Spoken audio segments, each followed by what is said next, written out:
So there are several subdivisions to the superior olivary complex, and I'd like to talk about two of them, beginning first with a division that we call the medial superior olive.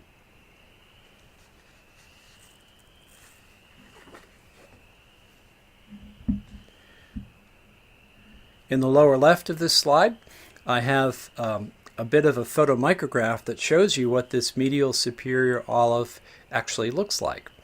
This is from a primate brainstem, and this nucleus takes the shape of a spherical ball, and the outline of the ball is roughly about there. And the reason why I'm showing you this Nissl stain is because there's a very unusual distribution of cell bodies within this spherical shape. The cell bodies are all found right along the equator of this ball, and those cell bodies are all lined up in a very characteristic array such that they can extend their dendrites in opposite directions away from that equator.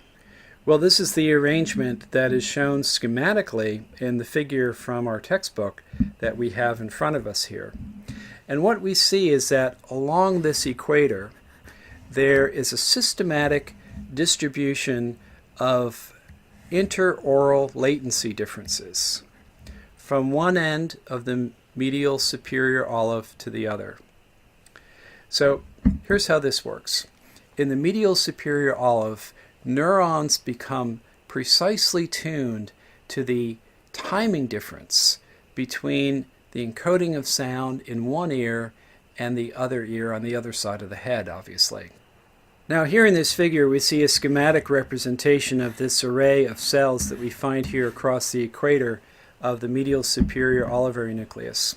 And I want you to notice that each neuron here in this medial superior olive receives two sources of input.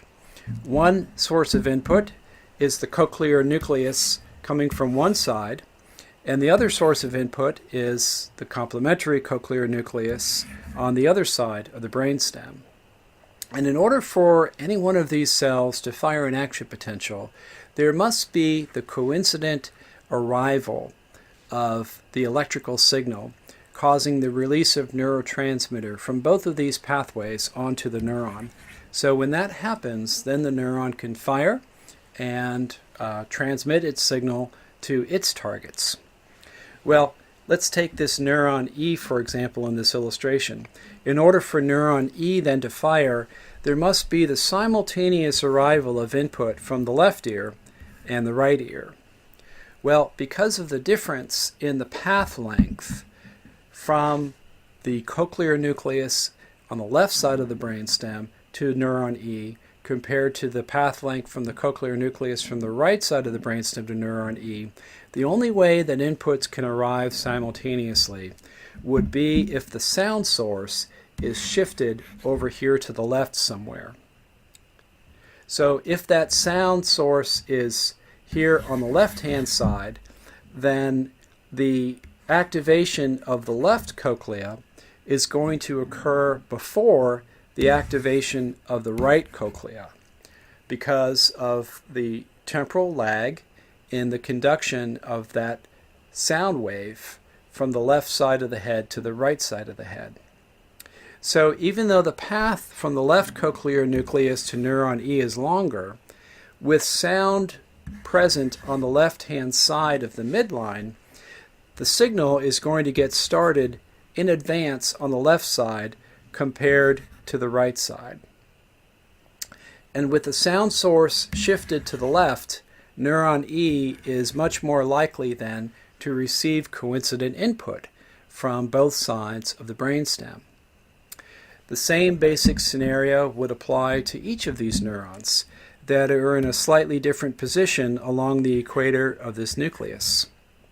Finally, on the opposite side of the nucleus, we would find a cell that has exactly the opposite arrangement from what we discussed for neuron E. It has a long path length from the right side, a short path length from the left side. So coincident activation of these inputs to neuron A would require localization of sound over here to the right, So the path length is short to the right ear, long to the left ear, allowing for the longer path length here to be started in advance of the shorter path length. Well, this is really a beautiful system. It requires the precise development of connections that are specifically tuned for delays between the arrival of sound energy on the two sides of the head. And I wish we had time to talk in more detail about exactly how this system develops and how it's tuned up to the environment. But that's a wonderful story that pertains to development and developmental plasticity, which I would invite any of you interested to look up that literature and discover more about that for yourself. So this is the story of the medial superior olive.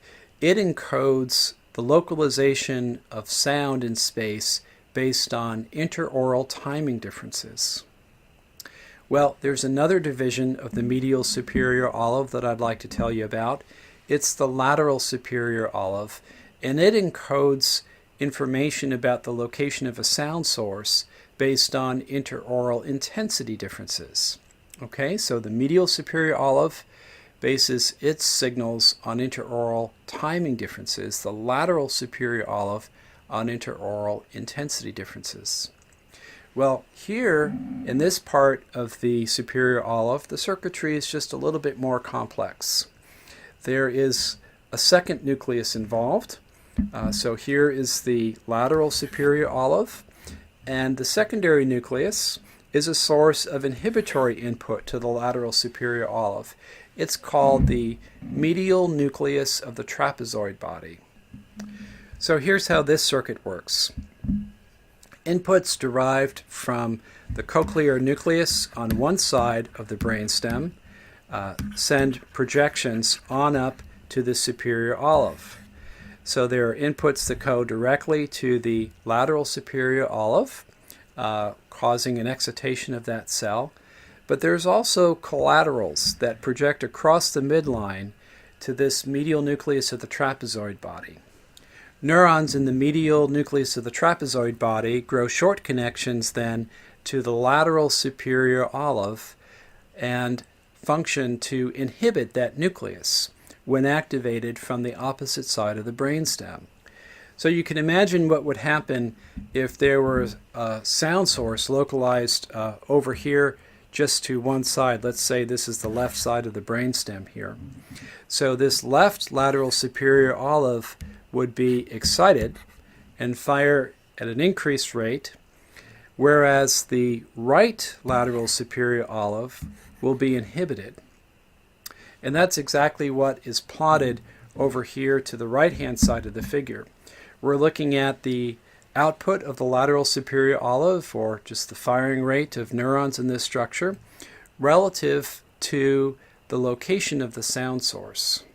Now, if the sound source is well to the left side of the head, for example, we would expect the intensity of that sound to be much greater in the left ear compared to the right because of what's called an acoustic shadow that's cast by the head. Basically, the energy will be absorbed on the left-hand side of the head more so than would be transmitted to the right side. Consequently, with a left-sided sound source, we would expect there to be very strong activity in the left lateral superior olivary nucleus, but also strong inhibition in the right superior olivary nucleus. So while activity is quite high with that left-sided sound source in the left LSO, we would expect activity to be just about shut down in the right lateral superior olive, again because of this inhibitory connection via the medial nucleus of the trapezoid body.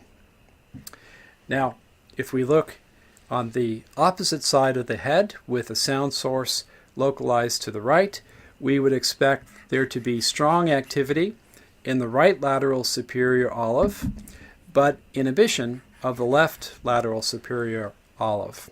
So this difference between the activity of the two sides of the superior olivary complex is one means for encoding the location of sound in space based on this intensity difference that arises because of the acoustic shadow cast by the head. Now, with the sound source directly in front of the listener, that sound source would have equal intensity in the two ears. So consequently, the activation of this inhibitory circuit would essentially null out the difference in activity levels across the two sides of the lateral superior olive. Well, the upshot of all of this is that the superior olivary complex of the inferior pons provides a dual means for encoding the localization of sound in space. The medial superior olive encodes the localization of sounds in space based on interaural timing differences, whereas the lateral superior olive encodes the location of a sound source based on intensity differences between the two sides of the head.